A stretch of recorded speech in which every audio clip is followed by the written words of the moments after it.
Scene 3. Stranger than fiction. And it came to pass, at the hour of twilight, when the sky wore its indigo robe and the stars blinked like ancient prophets, that Ashura prepared the evening meal in silence. Her hand stirred the pot, but her spirit stirred the heavens. Meanwhile, Yahweh and Jesus sat cross-legged upon the living room floor, their fingers wrapped around controllers of divine circuitry. Below, this was no mere game, for the world they dwelt in was not of flesh and pixels, but of cosmic augmented reality, where play became prophecy and fiction bent to the will of the soul. And as Yahweh passed the controller to Jesus, the veil between realms thinned. Their spirits were drawn into the game. Council, a sacred chamber of code and consequence. Their bodies remained behind, still and glowing, like husks awaiting resurrection. They saw themselves from outside themselves and knew they were gods. Yahweh, the Father, sought to test the daughter, to measure her spales, her strength,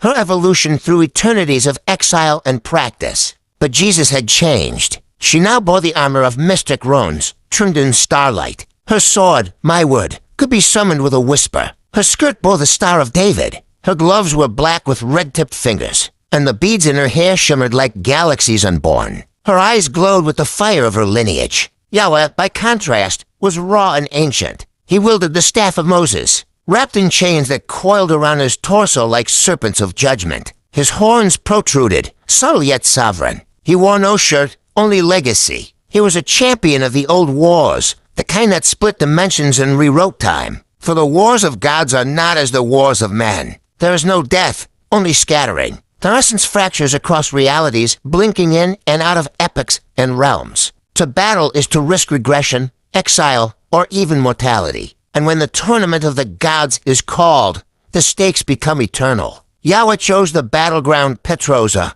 a rocky planet of volcanic breath and trembling soil. They flew across its tundra, searching for a place to begin. Yeah, it was stretched like a justice master, but it was vanity, a father's bluff to impress his daughter. Jesus did not wait. She headbutted him, launching him into a mountain with the force of prophecy. Her appearance fierce, divine, unpredictable, unsettled even the ancient ones. But Yahweh was not shaken. From the mountain, he summoned a flood, a torrent of holy water rushing toward her. Jesus stood upon the water, her feet firm as scripture. She ran toward the mountain, unaware that horns were sprouting from her brow, the inheritance of her bloodline. She leapt, sword ablaze, and cleaved the mountain in twain.